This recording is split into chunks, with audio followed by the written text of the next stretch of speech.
Hello students, welcome back to my YouTube channel. मैं अंजू दुआ स्वागत करती हूँ आप सबका फिर से एक बार अपने यूट्यूब चैनल पर। स्टूडेंट्स, आज हम जो फाइनेंशियल स्टेटमेंट्स विद एडजस्टमेंट में जो एडजस्टमेंट डिस्कस करने वाले हैं, that is bad debts and provision for bad and doubtful debts. बहुत ही इम्पोर्टेंट एडजस्टमेंट है ये कि हम बैड डेट्स का ट्रीटमेंट कैसे करते हैं, और अगर आपको प्रोविजन क्रिएट करने के लिए गिवन है क्वेश्चन में तो उसकी हम कैसे एडजस्टमेंट करेंगे। स्टूडेंट्स, वैसे तो हमने बैड डेट्स ऑलरेडी जब हमने जर्नल लर्न किया तो हमने देखा कि बैड डेट्स आपको बैड डेट्स क्या होते हैं, ये आपको एक बेसिक नॉलेज है कि जब आपके जितने भी डेटर्स हैं, देखो डेटर्स आपके कहाँ से क्रिएट होते हैं, क्रेडिट सेल के थ्रू। मीन्स जब आप कैश सेल नहीं करते तो आपकी वो सेल क्रेडिट सेल में कन्वर्ट होती है और उसके अगेंस्ट आपके डेटर्स जनरेट होते हैं जिनसे आपको अमाउंट रिसीव करना होता है इन फ्यूचर। अब मे बी आपने 10,000 की सेल की। अब जरूरी नहीं है जितने की आपके डेटर्स जनरेट हुए वो सारे डेटर्स आपको जो भी अमाउंट आपको पे करना था वो फुल अमाउंट आपको पे कर देते हैं। मीन्स 10,000 रुपीज के डेटर्स है तो नॉट नेसेसरी कि 10,000 रुपीज कंप्लीटली या फुली आप रिसीव कर लेंगे अपने डेटर से। तो समटाइम्स ऐसा होता है कि कुछ एक डेटर्स आपको आपका अमाउंट पे नहीं करते हैं, जो आपका जो अमाउंट होता है that is not to be recovered. तो वो डेटर्स आपके कन्वर्ट हो जाते हैं बैड डेट्स में, जिसको अगर मैं नॉर्मल लैंग्वेज में बताऊं तो आपका पैसा डूब गया जो अब आपको रिसीव नहीं होगा। तो bad debts is the amount which is not recovered from the debtors. जो पैसा आपका डूब गया that is called bad debts. अब हम एडजस्टमेंट में अगर आपको गिवन है कि बैड डेट्स या फर्दर बैड डेट्स से रिलेटेड तो उसकी कैसे एडजस्टमेंट करेंगे। यहाँ पर दो पॉइंट इंपॉर्टेंट है कि एक आपको अगर ट्रायल बैलेंस के अंदर ही बैड डेट्स गिवन है और एक बैड डेट्स आपको एडजस्टमेंट में गिवन है, जिनको आप लिख सकते हैं फर्दर बैड डेट्स। तो स्टूडेंट्स, मैं फर्स्ट थिंग यहाँ पर आपको ये क्लियर करूंगी कि अगर बैड डेट्स आपके ट्रायल बैलेंस में गिवन है तो वो बैड डेट्स ऑलरेडी आपके डेटर्स में से एडजस्टेड हैं, इसीलिए इन बैड डेट्स की मैं बैलेंस शीट में कोई एडजस्टमेंट नहीं करूंगी। ये एक लॉस है सिंपली, तो इस लॉस को मैं प्रॉफिट एंड लॉस अकाउंट में शो करूंगी। अब कई स्टूडेंट्स की ये भी क्वेरी होगी कि ये बैड डेट्स ऑलरेडी एडजस्टेड कैसे हैं। देखो स्टूडेंट, एक सिंपल सा फंडा ये याद रखना आपकी, अगर ट्रायल बैलेंस के अंदर जो भी आइटम्स आपको गिवन है वो आइटम्स ऑलरेडी आपकी अकाउंटिंग बुक्स में रिकॉर्ड हो चुकी हैं, जहां जहां उसका अकाउंटिंग ट्रीटमेंट होना था। क्योंकि आपको पता है कि आप स्टार्टिंग अकाउंटिंग एंट्री जर्नल से करते हो, फिर उसे स्टेप बाय स्टेप हमने सब सीखा कि कैसे हम रिकॉर्ड करते हैं। तो एक उसमें स्टेप आपका ट्रायल बैलेंस प्रिपेयर करने का ही आता है, और ट्रायल बैलेंस में हम वो सब आइटम्स रिकॉर्ड करते हैं जो ऑलरेडी मेरी बुक्स में हैं, जिनके मैंने क्लोजिंग बैलेंसेस फाइंड आउट किए, वहां से आप उनको ट्रायल बैलेंस में शिफ्ट करते हो। तो इट मींस ट्रायल बैलेंस में जो भी आपकी आइटम्स आएंगी वो सब ऑलरेडी आपकी बुक्स में से ही उन्होंने पिक किए। तो इट मींस ये कोई ऐसी आइटम नहीं है जिसका अभी कोई अकाउंटिंग ट्रीटमेंट नहीं हुआ। जस्ट फॉर योर रिवीजन एक बार मैं एक आपको एंट्री बताती हूँ कि हम बैड डेट्स के लिए क्या एंट्री करते हैं। देखो, मैंने आपको बताया कि क्रेडिट सेल के अगेंस्ट आपके डेटर्स जनरेट होते हैं, तो आपने स्टार्टिंग में एंट्री की होगी debtors account debit to sale. तो अगर अब इन डेटर्स में से कुछ आपके बैड डेट्स में कन्वर्ट हो गए तो आपने एंट्री की bad debts account debit to debtors.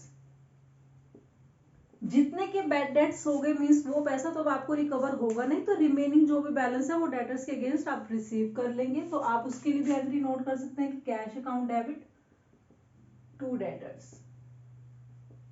अगर मैं आपको विद अमाउंट भी इसका एग्जांपल देती हूँ कि टोटल आपके जैसे 10,000 के डेटर्स थे, उसमें से 1,000 रुपीज आपके बैड डेट्स में कन्वर्ट हो गए, तो आपने यहाँ 1000 रुपीज से की, मीन्स रिमेनिंग मैंने बताया कि आपको अमाउंट रिसीव हो जाएगा, तो आप 9000 रुपीज का अमाउंट अपने डेटर से यहाँ पर रिसीव कर लेंगे। तो अब अगर आप मैच करेंगे आपके डेटर से, तो डेटर्स डेबिट 10,000 से थे और यहाँ पर भी डेटर्स 1000 से क्रेडिट हुए और यहाँ पर 9000, तो डेटर्स का बैलेंस क्लियर हो गया, 10,000 डेबिट एंड 10,000 क्रेडिट।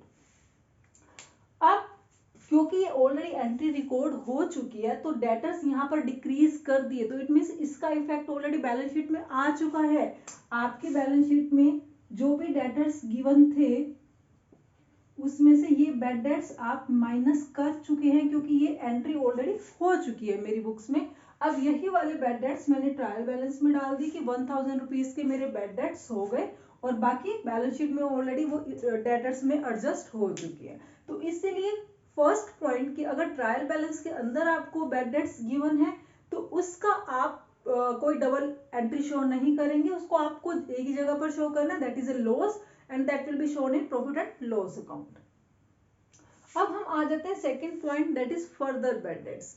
अब अगर आपको एडजस्टमेंट में गिवन है फर्दर बैड डेट्स या मोर बैड डेट्स, तो इट मीन्स ये वो वाले डेटर्स हैं जो अभी आपने रिकॉग्नाइज किए हैं कि इनसे भी आपको अमाउंट रिसीव नहीं होगा, मीन्स कुछ और पैसा भी आपका डूब जाएगा। तो अब ये वाली एडजस्टमेंट आपको दोनों जगह पर शो करनी है। तो आपका बैड डेट्स ऑलरेडी आप मैंने बताया प्रॉफिट एंड लॉस में तो आपका आएगा ही। अब ये बैड डेट्स और हो गए तो आप इसको करेंगे ऐड फर्दर, सॉरी ये ट्रायल बैलेंस है तो हम एक बार प्रॉफिट एंड लॉस बना लेते हैं अकाउंट। आपने profit and loss account prepare किया,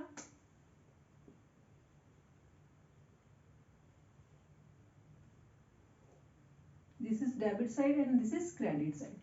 तो अब इसकी डेबिट साइड पे अगर आप जो पहले के बैड डेट्स लिख रहे हैं वो बैड डेट्स थे 1000 रुपीज के, अभी वो आपको बोल रहा है कि 500 के आपके और डेटर्स बैड डेट्स हो गए, तो आप यहाँ पर ऐड कर देंगे उनको, तो आपके टोटल बैड डेट्स हो गए 1500 के। और ये वाले डेटर्स आप जो बैड डेट्स हैं इसको आप बैलेंस शीट में भी डेटर्स में से माइनस करेंगे। डेटर्स ऑलरेडी आपके जो डेटर्स हैं यहाँ पर 10,000 में से 1000 माइनस करके आपके बैलेंस शीट में ऑलरेडी जो डेटर्स होंगे दैट इज 9000 रुपीज के। सॉरी वहां पर तो आपको क्योंकि कैश भी रिसीव हो चुका है, अगर इन केस आपको ये कैश नहीं रिसीव हुआ होता तो आपके डेटर्स होते बैलेंस शीट में 9000 रुपीज के।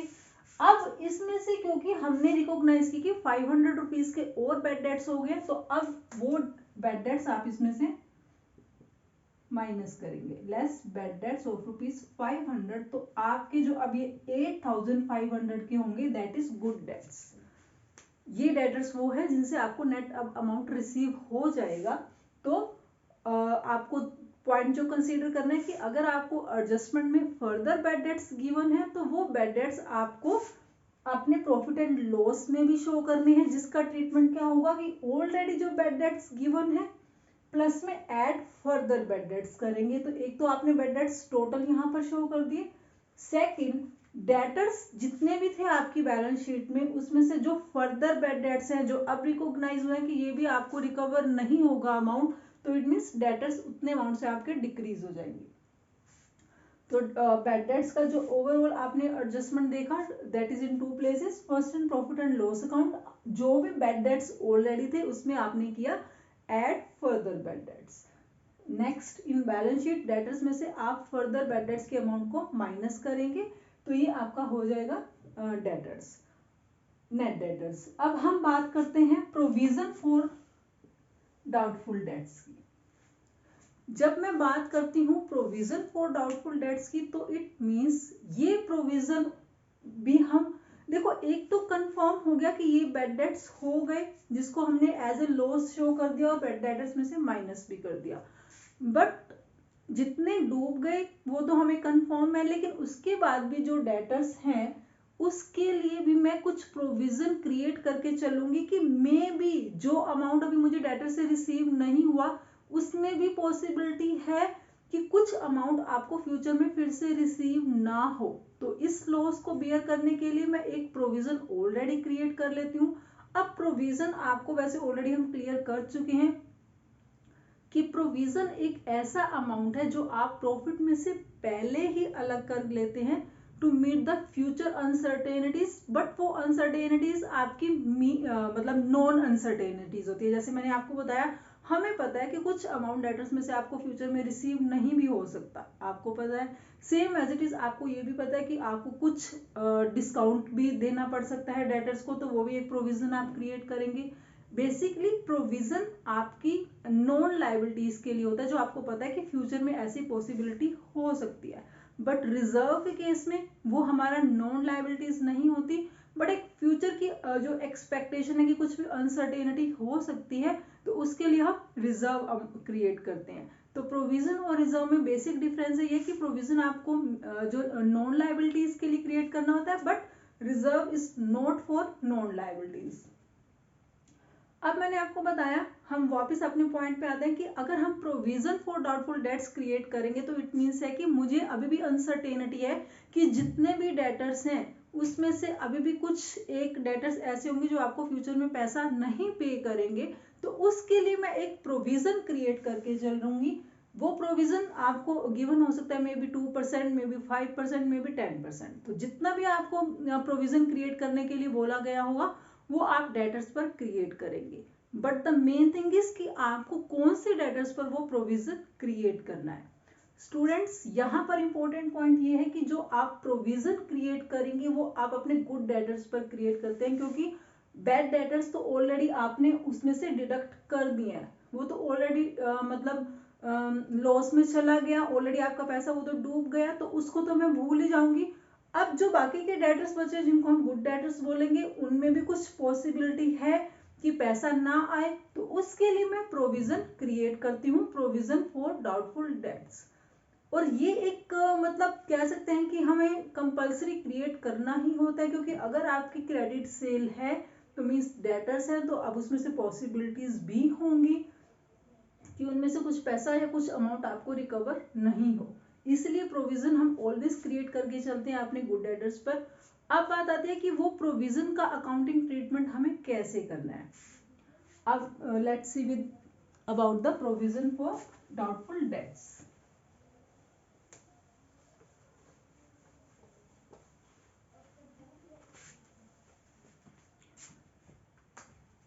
Provision for doubtful dates, firstly मैंने आपको बताया कि आप अपने प्रॉफिट में से क्रिएट करते हैं, तो यहाँ पर प्रोविजन को क्रिएट करने की एंट्री हो जाएगी आपकी profit and loss account debit to provision for doubtful debts.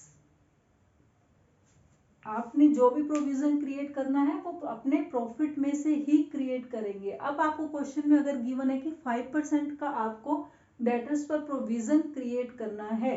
अब मैंने आपको पहले ही बताया कि मेरे पास बैलेंस शीट में डेटर्स जो थे 9,000 के थे, जिसमें से आपने फर्दर बैड डेट्स भी माइनस किए थे 500 के, तो नेट डेटर्स जिनको मैं बोलूंगी गुड डेटर्स वो थे मेरे पास 8,500 के।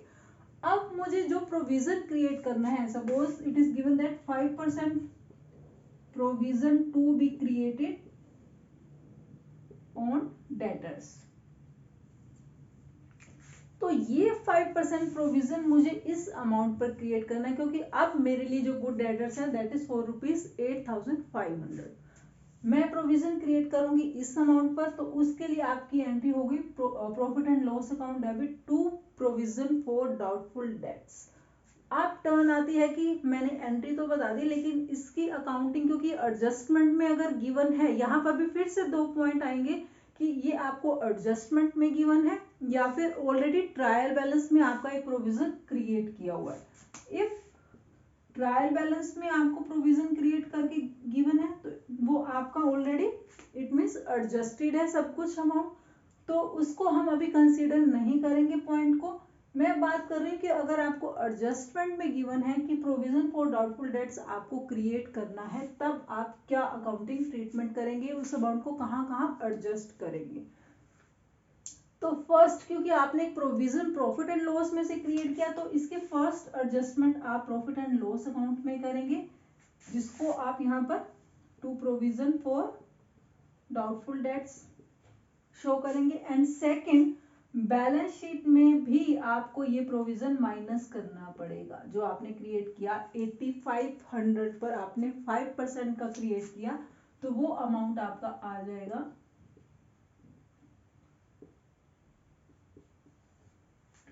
425 रुपीज का। तो इसमें से आप वो 425 भी माइनस करेंगे तो नेट डेटर्स आपके जो आ जाएंगे वो आप बैलेंस शीट में शो करेंगे। क्योंकि प्रोविजन भी मैंने अपने डेटर्स पर क्रिएट किया, उसकी पॉसिबिलिटीज कम हो रही हैं डेटर्स की, तो यहाँ पर हम डेटर्स में से वो प्रोविजन भी माइनस करेंगे जो आपको एडजस्टमेंट में गिवन है। तो अगर मैं अब सम अप करूं कि मेरे पास ऑलरेडी ट्रायल बैलेंस में भी चीजें गिवन है और मुझे एडजस्टमेंट में भी गिवन है, तो हम उसको कैसे कैसे ट्रीट करेंगे। तो प्रॉफिट एंड लॉस में फर्स्ट ऑफ ऑल यहाँ पर मैं शो करूंगी बैड डेट्स जो आपके ट्रायल बैलेंस में ऑलरेडी गिवन है। देन आप करते थे ऐड फर्दर बैड डेट्स जो आपने और अज्यूम किए कि ये वाले बैड डेट्स भी हो गए हैं आपके, वो आप यहां पर ऐड करेंगे। फिर आप करेंगे ऐड न्यू प्रोविजन जो आपने अभी डिस्कस किया कि 5% प्रोविजन हमें क्रिएट करना है, एडजस्टमेंट में आपको गिवन है, इट मींस वो आपको और क्रिएट करना है 5% का प्रोविजन, तो वो आप इसमें ऐड करेंगे। एंड लेस ओल्ड प्रोविजन जो ऑलरेडी आपको ट्रायल बैलेंस में गिवन होता है वो आप इसमें से माइनस करेंगे। और अगर आपका यहाँ पर सब कुछ एडजस्ट करने के बाद पॉजिटिव बैलेंसिंग फिगर आता है तो वो आपका डेबिट साइड पर ही रहेगा। अब आप थोड़ा सा यहाँ पर कंफ्यूज हो रहे होंगे कि हम इसमें से ओल्ड प्रोविजन क्यों माइनस करें। देखो स्टूडेंट्स, अभी हमने डिस्कस किया कि आपको ये बताया गया है हम एवरी ईयर डेटर्स पर कुछ ना कुछ प्रोविजन क्रिएट करते हैं। तो सपोज मैं जो मेरा ट्रायल बैलेंस में ऑलरेडी प्रोविजन गिवन था दैट इज ₹4,2000। अब इस साल फिर से मुझे डेटर्स पर प्रोविजन क्रिएट करना था ₹425 जो अभी हमने कैलकुलेट किया। 5% प्रोविजन क्रिएट करना है आपको डेटर्स पर, तो मुझे क्या करना होगा यहाँ पर नेट ऑफ कि आपके पास आपने ये जो प्रोविजन क्रिएट किया है क्या ये आपको मतलब कि आपने बैड डेट्स भी इसमें से माइनस कर दिए। तो सब कुछ एडजस्ट करने के बाद अगर ओल्ड प्रोविजन में से आपने प्रोविजन इसलिए क्रिएट किया कि आप उसमें से बैड डेट्स को एडजस्ट कर सके, तो जो लास्ट ईयर का आपके पास प्रोविजन है उसमें से जो आपने अपने फर्दर बैड डेट्स एडजस्ट किए क्या उसके बाद आपके पास प्रोविजन का अमाउंट अभी भी है या वो सारा अमाउंट यूज हो गया। तो अगर आपके पास वो प्रोविजन का अमाउंट है और आपको और क्रिएट करने के लिए बोला है तो वो हम उसके साथ और क्रिएट करेंगे। या फिर आपको ये बताया गया कि टोटल प्रोविजन इस साल कितने का होना चाहिए, तो मैं नेट ऑफ करूंगी कि मेरे पास ऑलरेडी कितने का बैलेंस है और मुझे और कितना उसमें से क्रिएट करना पड़ेगा, तो उसके अकॉर्डिंग हम यहाँ पर उसको एडजस्ट करते हैं। इसलिए यहाँ पर आप करते हैं add new provision. Bad debts already मेरा एक लॉस है और प्रोविजन भी मैं क्रिएट कर रही हूँ क्योंकि मैं एक लॉस को एज्यूम कर रही हूँ, इसलिए मैं यहाँ पर टोटल लॉस अपना काउंट करूंगी। फिर इस टोटल में से मुझे ये देखना होगा कि मेरे पास क्या पिछले साल का भी कोई बैलेंस पड़ा है, तो वो उसमें से मैं एडजस्ट कर रही हूँ।